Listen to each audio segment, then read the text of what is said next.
समझने वाला दिल अता कर लाड़। तेरे कलाम में लिखा है कि कलाम को महज सुनने वाले ना बनो बल्कि इस पर अमल करने वाले बनो। यीशु अपना कलाम नाजल कर। रुके इसी भाव में खुदा के बंदा बिशप साहब को इनवाइट करेंगे, जो भी खुदा ने उनके दिल पर बोझ रखा है कलीसिया से शेयर करें। आप सब बैठे तशरीफ रखें। Hallelujah hallelujah hallelujah. In Jesus name, in Jesus name. इब्रानियों के नाम खत है पौलुस रसूल का 8वां बाब आयत नंबर 5 लिखा है, जो आसमानी चीज़ों की नकल और अक्स की खिदमत करते हैं। चुनांचे जब मूसा खैमा बनाने को था तो उसे यह हदायत हुई कि देख, जो नमूना तुझे पहाड़ पर दिखाया गया था उसी के मुताबिक सब चीज़ें बनाना। इब्रानियों 8वां बाब आयत नंबर 6 है जिसे मैं पढ़ने लगा हूँ। मगर अब उसने इस कदर बेहतर खिदमत पाई जिस कदर उस बेहतर अहद का दरमियानी ठहरा, जो बेहतर वादों की बुनियाद पर कायम किया गया। जो अहद खुदा ने हमारे साथ बांधा है वो पुराने अहद से बेहतर यहां पर लिखा हुआ है, बेटर कवेनेंट। आप जानते हैं बाइबल 2 हिस्सों में तकसीम की गई है, पुराना अहदनामा और नया अहदनामा। तो जिस अहद में हम शरीक हैं ये वो अहद है जो खुदावंद यीशु ने कलीसिया के साथ और इस दुनिया के साथ बांधा है। उसने ये कहा कि और ये खून, अपने खून में उसने नया अहद हमारे साथ बांधा है। किसी जानवर, किसी कुर्बानी को पेश करके नहीं, किसी बर्रे या बैल की कुर्बानी के साथ नहीं, बल्कि अपने खून के साथ उसने ये अहद हमारे साथ बांधा। इसलिए ये बेहतर अहद है।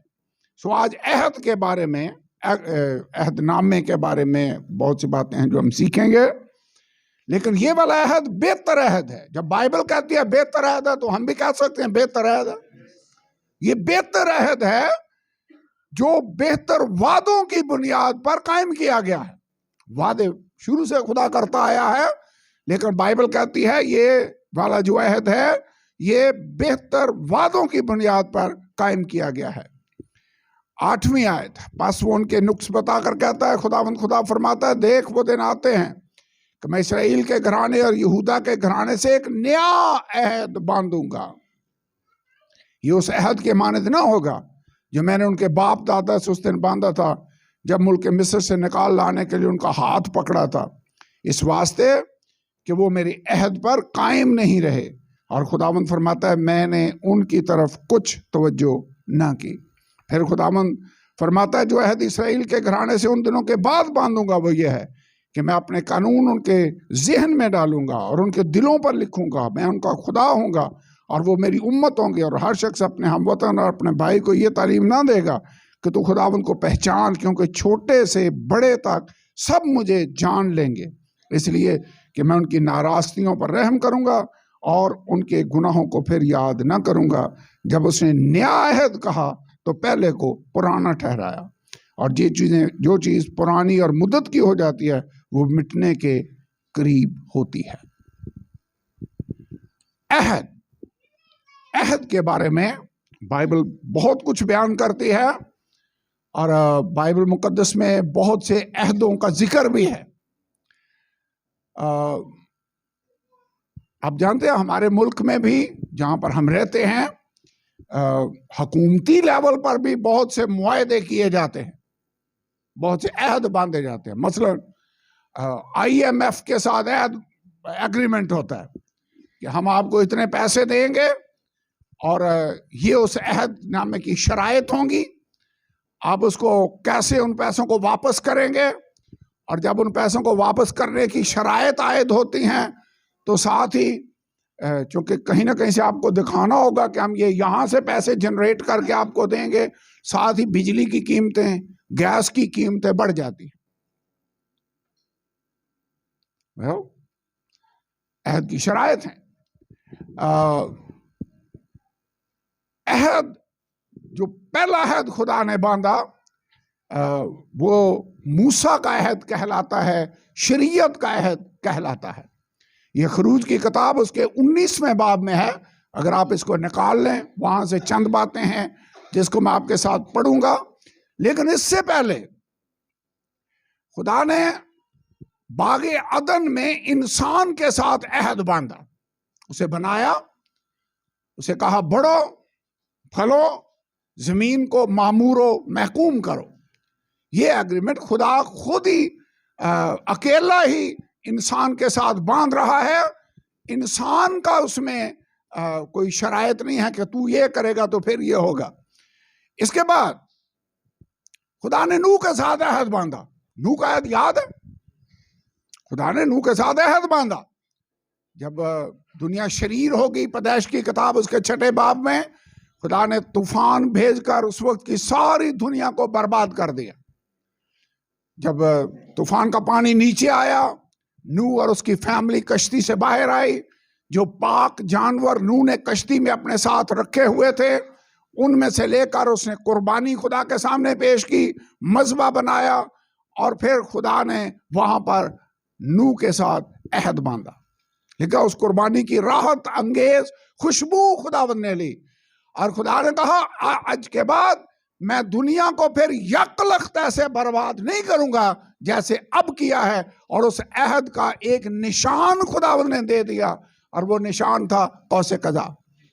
याद है नूह का अहद, नूह का एग्रीमेंट बाइबल मुकद्दस में लिखा हुआ है। मैं सिर्फ चंद अहद हैं जिनका जिक्र आपके सामने करना चाहता हूं। इसके बाद खुदावंद ने इब्राहिम के साथ अहद बांधा। अब याद रखना है, कोई भी अहद बांधा जाए, 2 पार्टियां होती हैं जिनके दरमियान अहद होता है। फिर उस अहद की शरायत होती हैं कि तू ये करेगा और तू ये करेगा। इसके बाद अगर उस अहद पर कायम रहोगे तो ये बेनिफिट होंगे इन पार्टियों को। अगर उस अहद को तोड़ोगे तो ये जुर्माना है जो तुम्हें अदा करना पड़ेगा। ऐसे है। पाकिस्तान और ईरान के दरमियान गैस पाइपलाइन बिछाने का मुआहदा हुआ।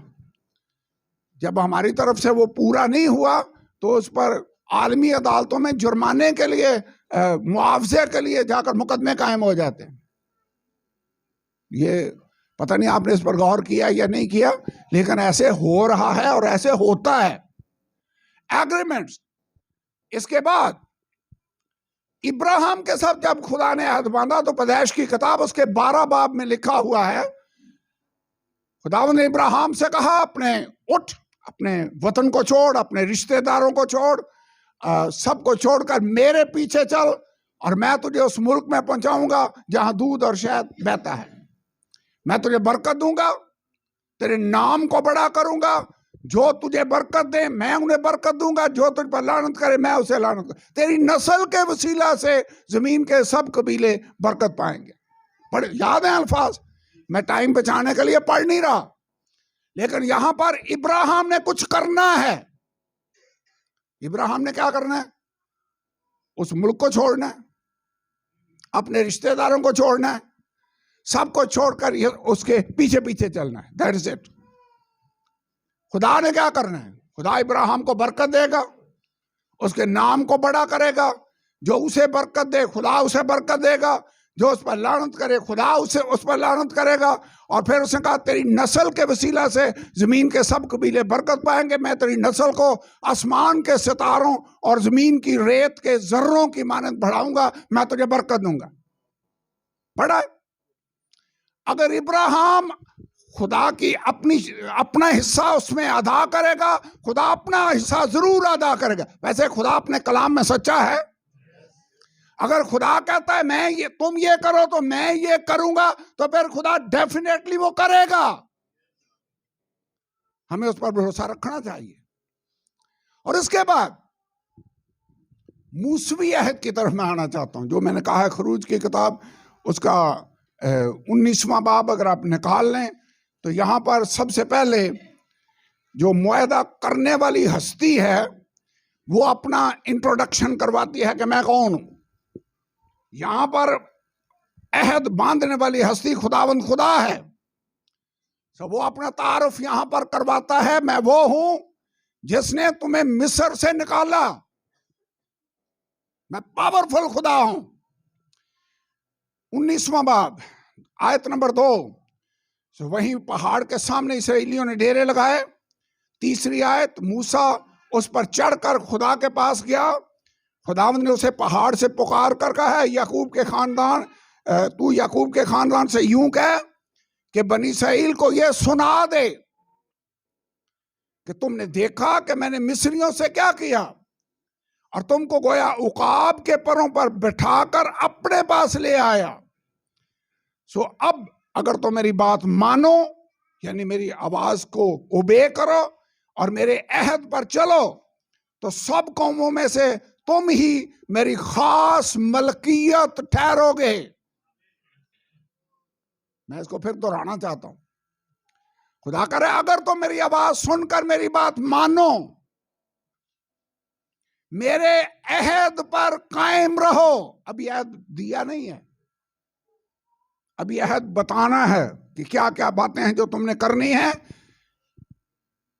इस्तिस्ना 28वें और 27वें 28वें बाब में है, ये करोगे तो ये बरकतें मिलेंगी, ये नहीं करोगे तो लानतें मिलेंगी। पूरे कोहे इबाल और कोहे गर्जीम पर पूरा लिस्ट खुदा ने दी। मैं उसको पढ़ूंगा नहीं, लेकिन इस्तिस्ना की किताब में ये लिखा हुआ है।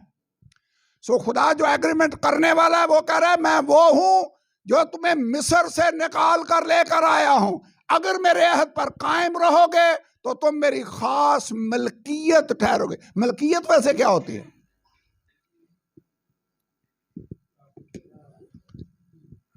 जो आपकी कीमत देकर खरीदी हो, वो आपकी प्रॉपर्टी है, वो आपकी मलकियत है।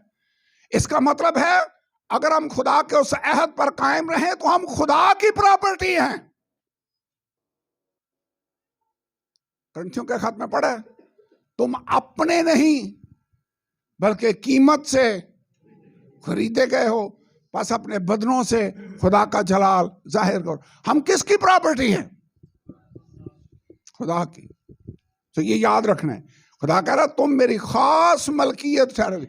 आम मलकियत भी नहीं, खास मलकियत।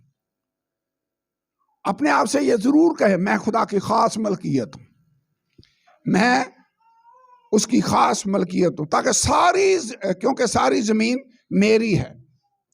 खुदा कह रहा तुम मेरी खास मलकियत ठहरोगे। है तो वैसे सारी जमीन मेरी, लेकिन उसमें से तुम्हें मैंने अपनी खास मलकियत बना लिया है। आगे लिखा हुआ है, और तुम मेरे लिए काहिनों की एक ममलकत, एक मुकद्दस कौम हो गए।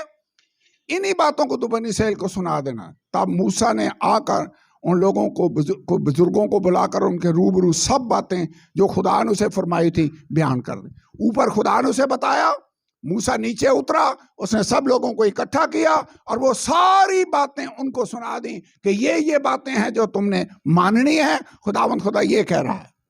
अब इस पर गौर करना है। 8वीं आयत पर सब लोगों ने मिलकर जवाब दिया कि जो कुछ खुदावंद ने फरमाया है वो सब हम करेंगे। एग्रीमेंट हो गया, साइन कर दिया, एक्सेप्ट।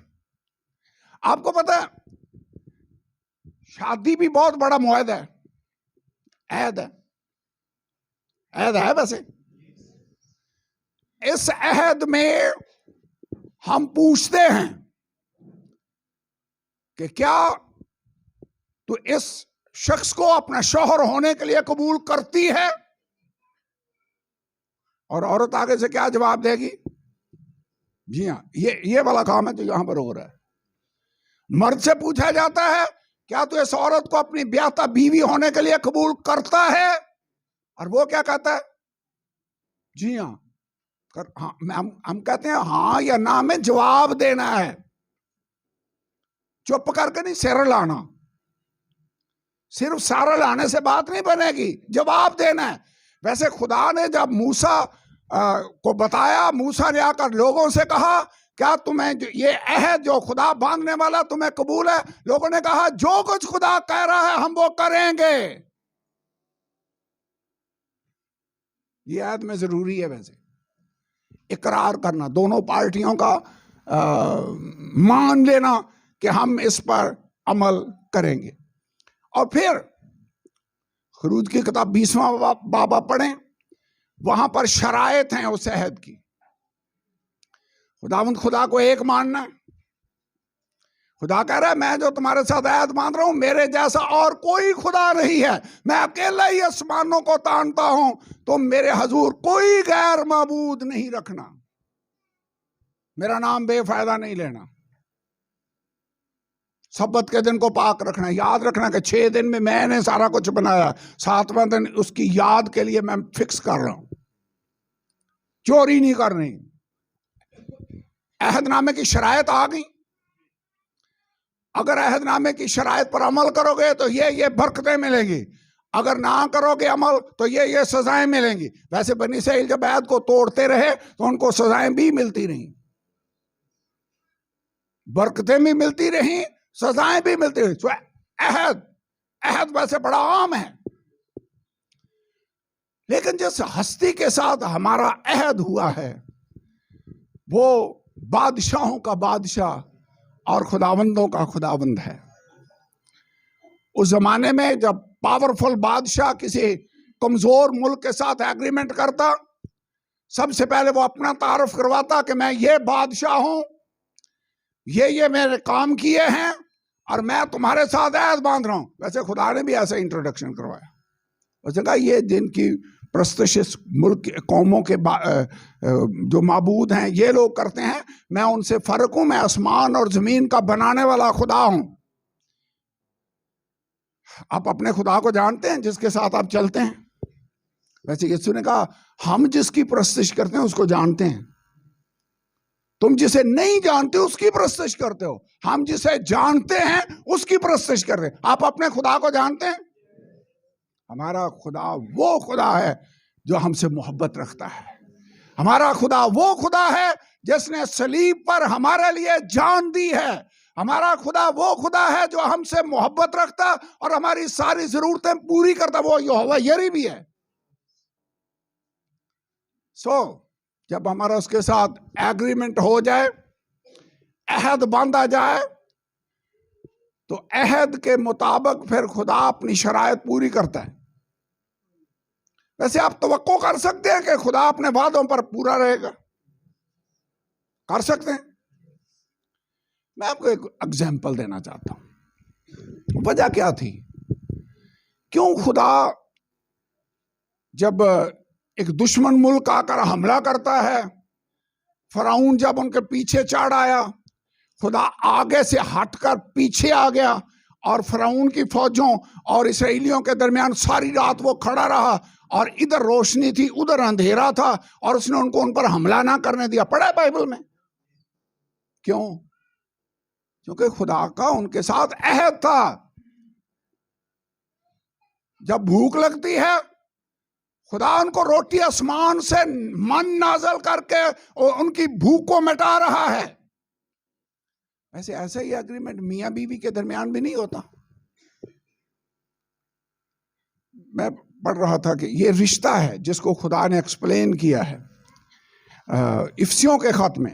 हम अक्सर इसको पढ़ते भी हैं, लेकिन इसको एक बार फिर पढ़ना चाहते हैं। 5वां बाब आयत नंबर 23, ऐ बीवियों अपनी शौहरों के ऐसी ताबे रहो जैसे खुदावंद की।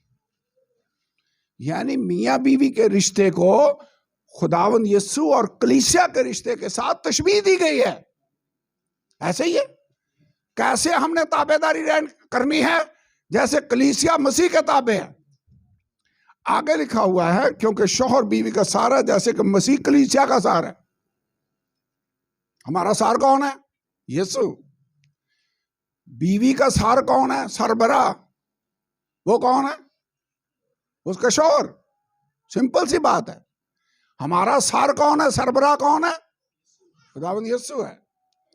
आगे लिखा हुआ वो खुद बदन का बचाने वाला है। लेकिन जैसे कलीसिया मसीह के ताबे है, वैसे ही बीवियां भी हर बात में अपने शौहरों के ताबे हों। तो फरमाबरदारी।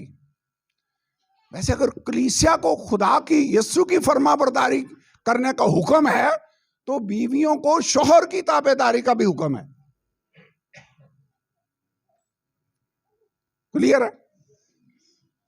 जितनी बहनें वो नाराज ना हो जाए मुझसे कहीं, लेकिन एनीवे यहां पर लिखा हुआ है, ऐ शौहरों अपनी बीवियों से मोहब्बत रखो। शौहरों की जिम्मेदारी क्या है? बीवियों से मोहब्बत रखनी। भी वहां ताबेदारी का जिक्र है, यहां पर बीवियों से मोहब्बत रखने का एलिमेंट। कैसी मोहब्बत रखनी है? जैसे मसीह ने भी कलीसिया से मोहब्बत करके अपने आप को उसके वास्ते मौत के हवाले कर दिया, ऐसी मोहब्बत रखनी है। शौहरों को याद है हमारी जिम्मेदारी क्या है? अहद, एग्रीमेंट। बीवी ने क्या करना है, शौहर ने क्या करना है। फिर आगे चलें, 28वीं आयत, इस तरह शौहरों को लाजम है कि अपनी बीवियों से अपने बदन की मानंद मोहब्बत रखें। ऐसे मोहब्बत रखनी जैसे अपने आप से रखते हैं। जो अपनी बीवी से मोहब्बत रखता है वो अपने आप से मोहब्बत रखता है, क्योंकि कभी किसी ने अपने जिस्म से दुश्मनी नहीं की, बल्कि उसको पालता और परवरिश करता है। तो शौहर की जिम्मेदारी क्या है? अपने बीवी बच्चों को पाले और उनकी परवरिश करे। तो जो शौहर नौकरी ना करे, वो सारा दिन मंजी तोड़ता रहे हाँ? जो मेहनत ना करे और तवक्को करे कि रिस्पेक्ट मेरी वैसे ही हो जैसे हर शौहर की होती है, तो काम खराब है। फिर वो मुआहदे में अपना हिस्सा तो पे ही नहीं कर रहा, अपना रोल तो अदा ही नहीं कर रहा। उसकी जिम्मेदारी यह है कि वो अपने बदन को पालेगा, उसकी परवरिश करेगा। घर की जरूरतों को पूरा करना शौहरों का काम है। वैसे हमारा खुदा हमारी जरूरतें पूरी करता है, यहोवा यरी है। अब बात समझ में आती है। प्यास लगती है, खुदा चट्टान से उनको पानी पिला रहा है, क्योंकि वो उनकी जरूरतें पूरी करने का पाबंद है। शौहर की तरह रिलेशनशिप है। कलीसिया को दुल्हन के साथ यीशु दूल्हा की तरह तशबीह दी गई है। ये वैसे नहीं है जैसे जिस्मानी रिश्ता, नहीं, तशबीह दी गई है। बनी इस्राइल को दुल्हन के साथ यहोवा खुदा शौहर अपने आप को कहता है। यसाया की किताब 54 बाब, कौन सी आयत हमने पढ़ी? 54 बाब की 5वीं आयत थी गालबन। पढ़ें, अगर निकाली है तो पढ़ें इसको। वहां पर खुदा कहता है, मैं इस्राइल का खालिक तेरा शौहर, ये कहता हूं। खुदा अपने आप को ऐसे इंट्रोड्यूस करवा रहा है। हमारा और खुदा के दरमियान ऐसा ही रिश्ता है, ऐसा ही एग्रीमेंट है कि वो हमारी सारी जरूरतों को पूरा करेगा। क्योंकि तेरा खालिक तेरा शौहर है, इसका नाम रब्बुल अफवाज है। तेरा खालिक तेरा शौहर है। तशबीह देखें कैसी खुदा दे रहा है। वही नए अहदनामे में भी है। आगे इसी चैप्टर में जाकर कहता है, बहरहाल ये बेत तो बड़ा है 32वीं आयत में, लेकिन मैं मसीह और कलीसिया की बाबत कह रहा हूं। पढ़ा हुआ ये। ओके, अब मैं एक और पहलू की तरफ जाने लगा। जब हम नकाह पढ़ते हैं तो एक जुमला हम और भी कहते हैं कि मैं इसकी वफादार रहूंगी और सबों को छोड़कर सिर्फ उसी के साथ रहूंगी जब तक मौत हमको जुदा ना कर दे। फिक्रा याद है? शादीशुदा लोगों को याद होगा, नहीं याद तो दोबारा याद कर लें। और सबों को छोड़कर सिर्फ इसी के साथ रहूंगा। और ये मुआहदा है कितनी देर का? 2-4 महीने का।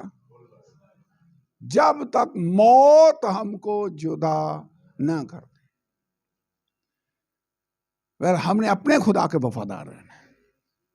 हमने, आपने पता है कब एग्रीमेंट किया है, अहद बांधा है उसके साथ? जब हमने तौबा की, हमने अपनी जिंदगी खुदावंद यीशु को दे दी। कहा, खुदावंद इसके बाद मैं तेरे साथ चलना चाहता हूं, तेरे ताबे रहना चाहता हूं, सिर्फ औरों को छोड़कर सिर्फ तेरे साथ मैं रहूंगा। बेवफाई पता है किसको कहते हैं? बीवी बेवफा है जब वो अपने शौहर को छोड़कर औरों के साथ भी ताल्लुक रखे, इसी को बेवफाई कहते हैं, अनफेथफुलनेस। जब हम खुदा को छोड़कर और चीजों की मोहब्बत में गिरफ्तार होंगे तो यह रूहानी तौर पर गुनाह है।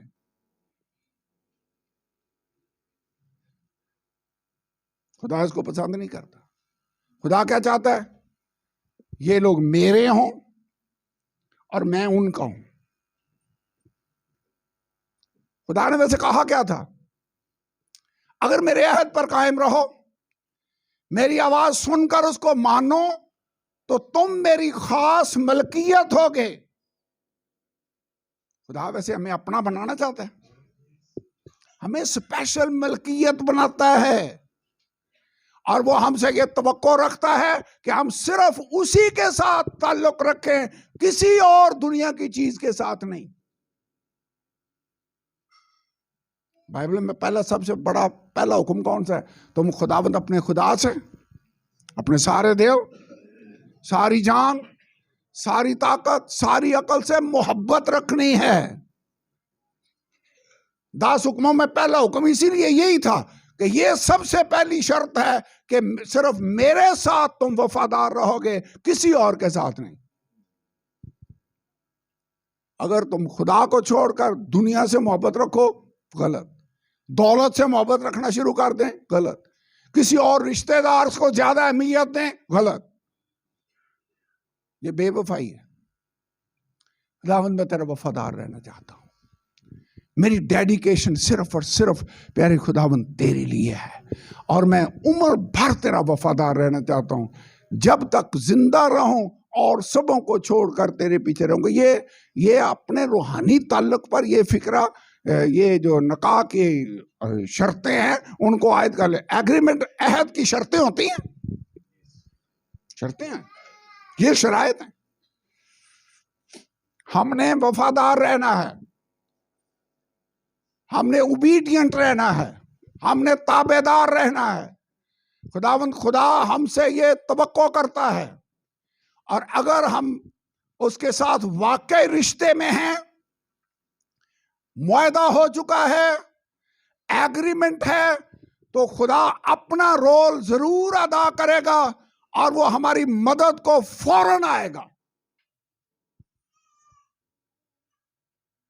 ये दुआ है, जब हम उसे पुकारेंगे तो वो आएगा। वैसे दुआ जरूरी है, ये नहीं कि एग्रीमेंट हो गया तो ऑटोमेटिक ही हो जाएगा, कहना तो पड़ेगा। मांगो तो तुमको दिया जाएगा। दुआ का एक रोल है, लाजमी है, जो मांगता है उसको मिलता है। मैं आपको एक एग्जांपल देता हूं। यशवा की किताब अगर आप मेरे साथ खोलें, यशवा की किताब उसके 9वें बाब में, जब ये लोग यशवा की सरबराही में उस मुल्क में दाखिल हो गए, मोजदा हुआ, खुदा ने यर्दन का दरिया 2 हिस्सों में तकसीम कर दिया। इसके बाद पहला शहर जो फतह किया वो यरू का शहर था। ये सब कुछ हो गया। यरू के शहर की दीवारें इतनी थी, बड़ी थी, सिर्फ चक्कर लगाने से और नारे मारने से वो दीवार नीचे आ गिरी। मौजदा है, खुदा ने मौजदा किया। लेकिन जब जो खुदा ने हुक्म दिया था, दुल्हन से क्या तवक्को की जा रही है? ताबेदार रहे, फर्मा बरदार। खुदा ने कहा यरू को फतह करने के बाद सोना, चांदी, लोहे की चीजें मेरे खजाने में दाखिल करनी। अक्कन ने क्या किया? उसने एक सोने की ईंट, चांदी, बाबली चादर लेकर छुपा दी। इसके बाद अगले शहर पर गए, आई शहर में, वहां शिकस्त हो गई। जब मुआहदे की ताबेदारी नहीं करेंगे तो खुदा फिर आपकी मदद को आएगा नहीं, वो नहीं आएगा। उसने कहा मैं तुम्हारे दरमियान नहीं हूं। एनीवे, इसके बाद 9वें बाब में जाएं, वहां पर जबूनियों का जिक्र है। जबूनी एक कौम थी और जबूनियों ने भेष बदला। उन्हें देखा कि ये तो जिधर जाते हैं फतह करते जा रहे हैं, तो उन्होंने कहा हम इनके साथ मिल जाना चाहते हैं।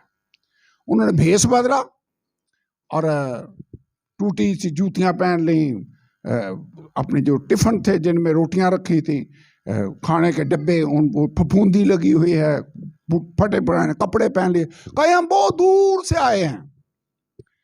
कहते ना नजदीक से आए हैं, तो इन्होंने एग्रीमेंट नहीं करना था।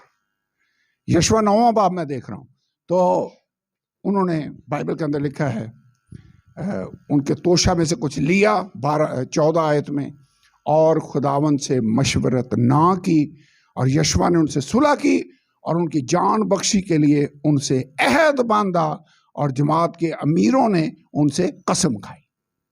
अहद बांध लिया। किन्होंने अहद बांध लिया? यशवा और जबूनियों के दरमियान अहद बांधा गया कि हम तुम्हें कुछ नहीं कहेंगे, तुम्हारी जान बख्शी, हमारे तुम्हारे दरमियान सुलह है, एग्रीमेंट हो गया।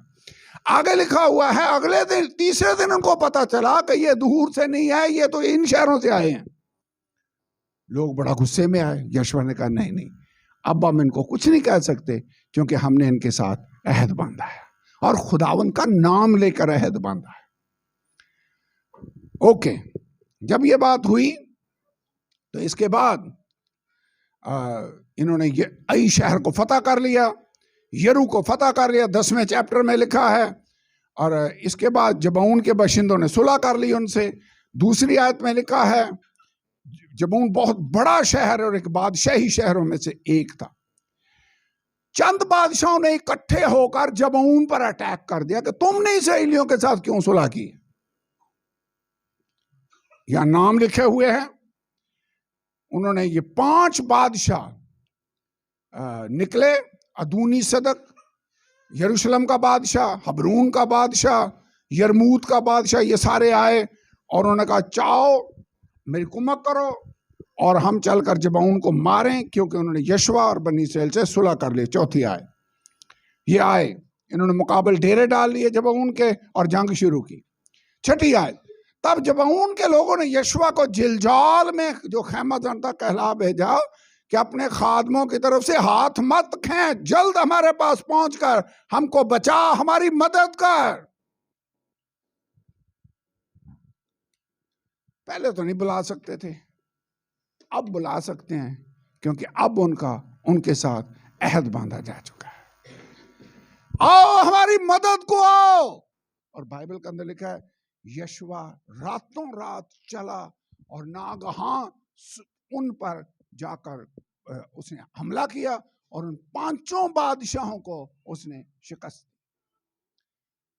गौर करें, क्यों यशवा भागकर उनकी मदद करने के लिए पहुंचा? क्योंकि उनके साथ अहद बांधा जा चुका है। उसके हम अहद लोग हैं जो उसको मदद के लिए पुकार रहे हैं। हमारा भी यीशु के साथ अहद है, एग्रीमेंट है। ये मेरा वो अहद है जो मैं तुम अपने खून में तुम्हारे साथ बांध रहा। आज जब हम पुकारते हैं उसको, जैसे जबूनी यशवा को पुकार रहे थे, हमारी मदद को आ, तो खुदावन जल्दी आएगा,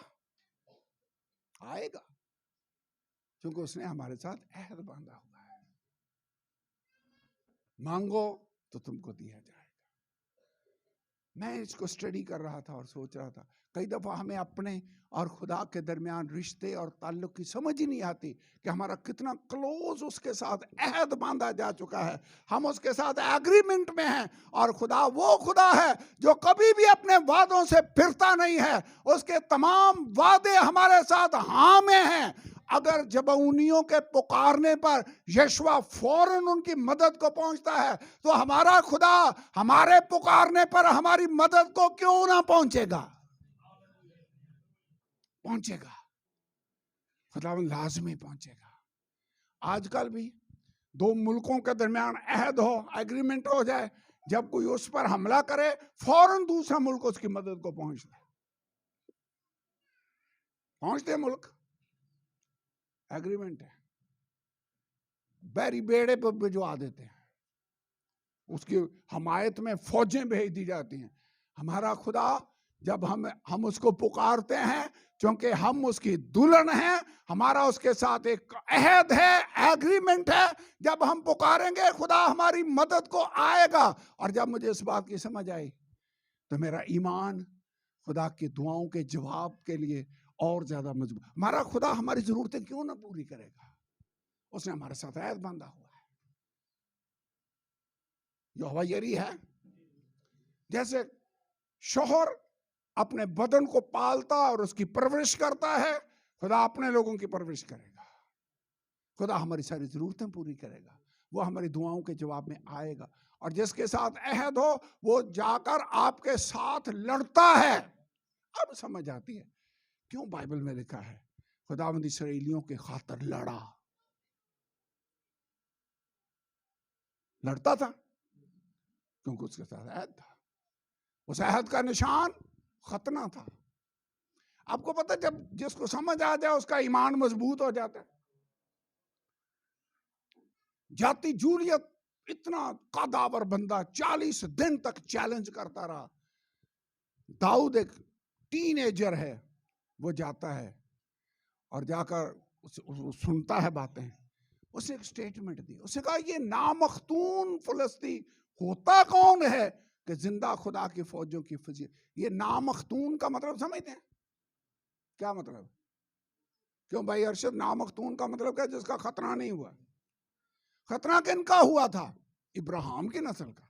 खुदा ने इब्राहिम के साथ जब अहद बांधा तो उस अहद का निशान उसने खतना दिया था, एग्रीमेंट। उसने कहा जिसका खतना ना हो वो अपने कौम में से काट डाला जाए। शरीयत के अहद में उसने इसको फिर कन्फर्म कर दिया, क्योंकि बनी इसराइल इब्राहिम की नस्ल में से ही है। सो इब्राहिम के साथ स्टार्ट हुआ इस अहद का और इसी को आगे खुदावंद ने कंटिन्यू कर दिया शरीयत के अंदर अहद। सो इब्राहिम का अहद, उसके बदन में उसका निशान मौजूद है। दाऊद समझता था कि ये जो फलस्ती है ये खुदा के साथ वो अहद नहीं रखता जैसा अहद मेरे खुदा के साथ है। बाइबल के अंदर लिखा, जब ये आगे बढ़ा लाठी लेकर उसके मुकाबला में जाने लगा तो उस फलस्ती ने अपने देवताओं का नाम लेकर उस पर लानत की। मैं इसको पढ़ रहा था, सुन रहा था, स्टडी कर रहा था कि उस जमाने में वो अपने खुदाओं को जिनकी वो परस्तिश करते थे, ये उनका तरीका था कि उसको मदद के लिए पुकारते, उसका नाम लेते। लेकिन दाऊद ने कहा तू तो तलवार और भाला और बर्छी लिए हुए मेरे मुकाबला में आता है, लेकिन मैं जिंदा खुदावन के नाम से जिसकी तूने फजीहत की है तेरे मुकाबला में आता हूं। दाऊद अपने यहोवा को पुकारने लगा। उसने कहा ये नामख्तून फलस्ती होता कौन है? इसका मतलब है जब दाऊद को यकीन हो गया कि मेरे और खुदा के दरमियान तो अहद है और मेरा खुदा मेरे लिए लड़ने को आएगा, जैसे यशवा जबूनियों की मदद करने के लिए पहुंचा और खुदावंद वाकई लड़ा वहां पर। ये आपके ख्याल में पत्थर ऐसी थोड़ा सीधा उसके माथे में गया, खुदा उसकी मदद कर रहा था। खुदा हमारे लिए लड़ेगा, खुदा हमारी मदद करेगा और फिर हम उसकी खास मलकियत बन गए हैं। जब हमें यह एहसास हो जाए कि हमारा और खुदा के दरमियान जो अहद है उसके मुताबिक हम खुदा की खास मलकियत हैं, फिर भी खुदा काम करता है, फिर भी खुदा काम करेगा। आपको पता है दानियल को, बल्कि उससे पहले सदरक, मीसक और अब्दुन्नजू को, बल्कि सारे अमीरों को इकट्ठा किया गया, जितने हुक्मरान थे बाबल के सूबे के, जितने वजीर हैं, जितने इंचार्ज हैं, कि ये एक मुजस्समा खड़ा किया गया है, साज बजेंगे, सब इसके सामने गिरकर सजदा करो।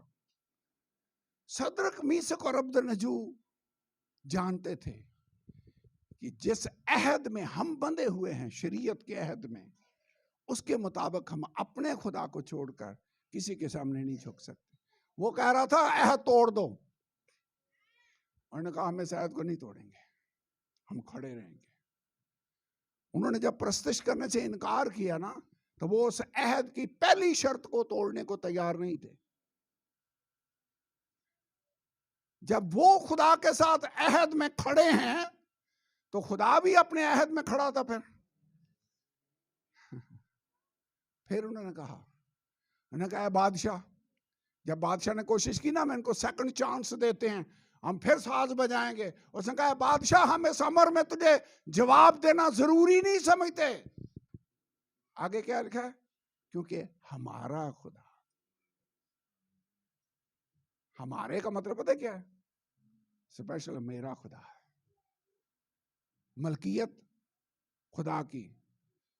कई दफा कई लोग मजाक करते हैं, जी आप कहते हैं मेरा खुदा, जैसे बाकियों का नहीं है। बाकियों का भी है, लेकिन मेरा उसके साथ स्पेशल ताल्लुक है। हमारा खुदा जिसकी हम परस्तिश करते हैं, हमें आग की भट्टी से छुड़ाने की कुदरत रखता है। हमारा खुदा। वैसे उसने कहा था तुम मेरी खास मलकियत होगे। वैसे आप खुदा की खास मलकियत हैं क्या? आप खुदा को अपना खुदा कहकर पुकार सकते हैं? वो आपका बाप है। जितनों ने उसे कबूल किया, उसने खुदा के फर्जंद बनने का हक बख्शा। यही तो रिलेशनशिप था जिसको रूथ समझ गई। उसने कहा अपनी सास नोमी से, मुझे पीछे वापस भेजने के लिए बात ना कर, क्योंकि आज से तेरे लोग मेरे लोग, जहां तू रहेगी मैं रहूंगी। तेरा खुदा मेरा खुदा होगा। पर्सनल खुदा को अपना खुदा बना ले। आप आज से ये समझ जाएं कि आप आम आदमी नहीं हैं, आपका खुदा के साथ अहद है। अगर हम अपने अहद के हिस्से को पूरा करेंगे, खुदा डेफिनेटली 100% अपने हिस्से को अदा करेगा और हमारे साथ खड़ा होगा, जैसे वो दानियल और सदरक और मीसक और अब्दुन्नेगो के साथ। वैसे आग की भट्टी में जो चौथा नजर आ रहा था वो कौन था? खुदा उनको। जब वो खुदा के लिए एक स्टैंड ले रहे हैं तो खुदा उनके लिए स्टैंड नहीं लेगा। खुदा भट्टी में उनके साथ गया क्योंकि वो उनका खुदा था। हमारा खुदा हमें तेरी आग की भट्टी से छुड़ाने की कुदरत रखता है। वैसे अगली जो एग्जाम्पल है उस पर गौर करें। दानियल जब शेरों के आगे फेंक दिया गया, बादशाह को सारी रात नींद ना आई। बादशाह वहां पर आया, उसने कहा दानियल क्या तेरा खुदा कादर हुआ कि तुझे शेरों के हाथ से छुड़ाए? उसने कहा ऐ बादशाह अब तक जीता रहे, मेरे खुदा ने अपने फरिश्ता को भेजा। दानियल का खुदा के साथ स्पेशल ताल्लुक था। जब आप कहते हैं ना मेरा खुदा, वैसे दुआर बानी में हम क्या शुरू में क्या कहते हैं? ऐ हमारे बाप, स्पेशल ताल्लुक। उसने कहा अगर मेरी आवाज सुनो, मेरे अहद पर कायम रहो, मेरी ताबेदारी करो, तो तुम मेरी खास मलकियत होगी। और दाऊद की तरह हम जान लें कि हम खतने के जरिए से अहद में, दाऊद तो ये समझ गया हम यीशु के खून के सबब से उसके साथ एग्रीमेंट में है। और खुदा वो खुदा है जो कभी अपने वादों से फिरता नहीं है। बाइबल में लिखा उसके सब वादे हाँ में है। यही बात थी जो मैं आपको बताना चाहता था कि हम आम लोग नहीं हैं, हम खुदा की खास मलकियत है। कैसे? उसने हमारे साथ अहद बांधा है। और अहद भी कैसा? बेहतर अहद, बेहतर वादे, अब्दी अहद। आपको पता है ये अहद मरने पर भी खत्म नहीं होता। ये वो शादी वाला है तो हम कहते हैं जब तक मौत हमको जुदा ना कर दे, लेकिन ये वाला जो अहद है ये मरने के बाद भी इफेक्टिव है, क्योंकि मौत खुदा के सामने तो आर्जी जुदाई है ना।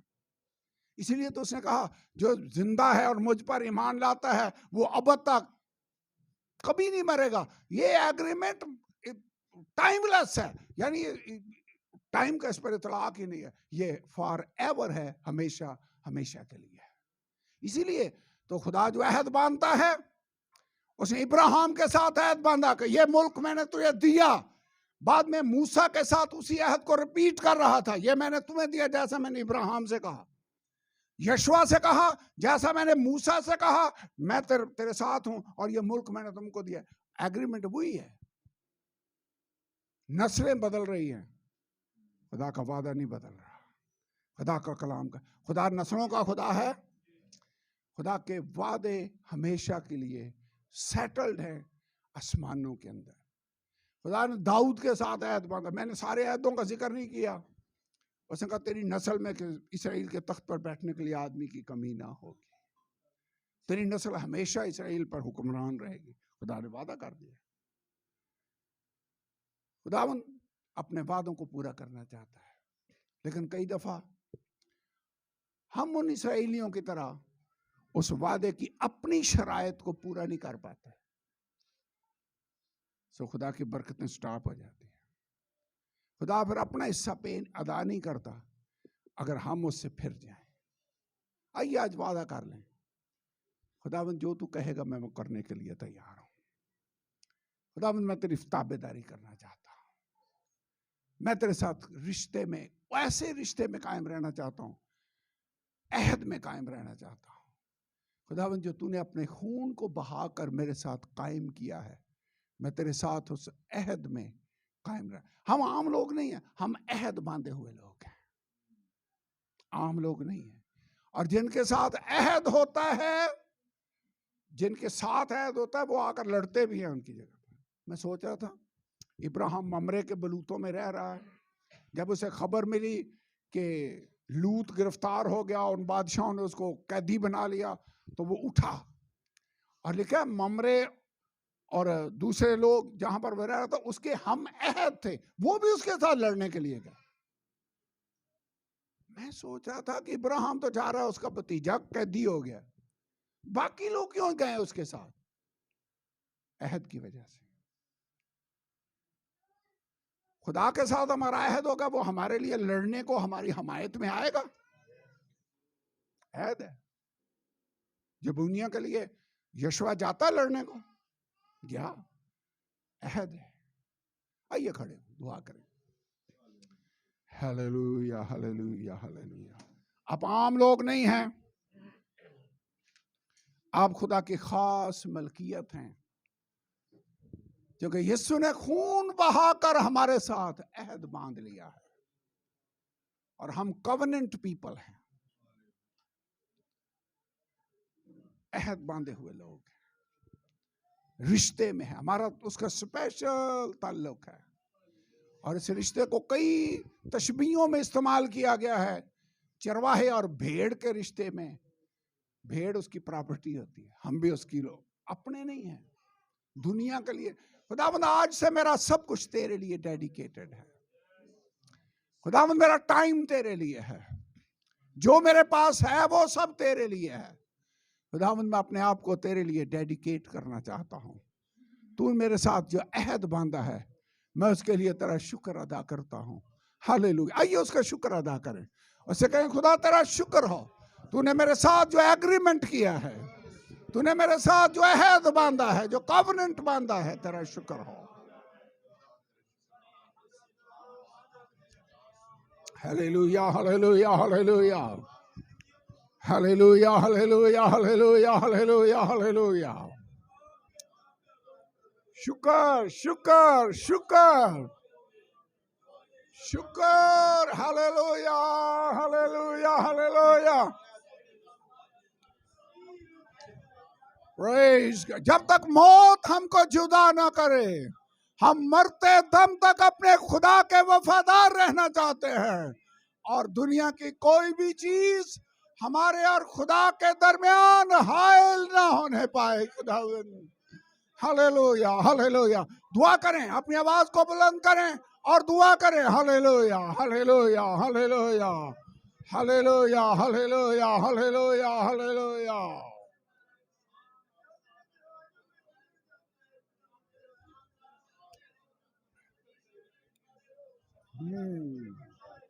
Hallelujah hallelujah hallelujah hallelujah hallelujah hallelujah hallelujah hallelujah hallelujah.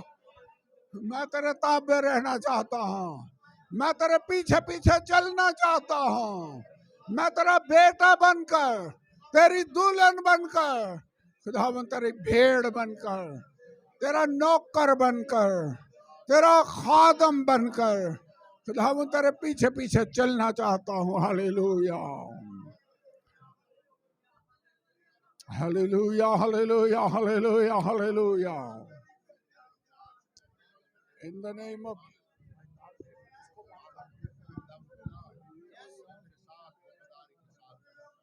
Hallelujah, hallelujah, hallelujah, hallelujah, hallelujah.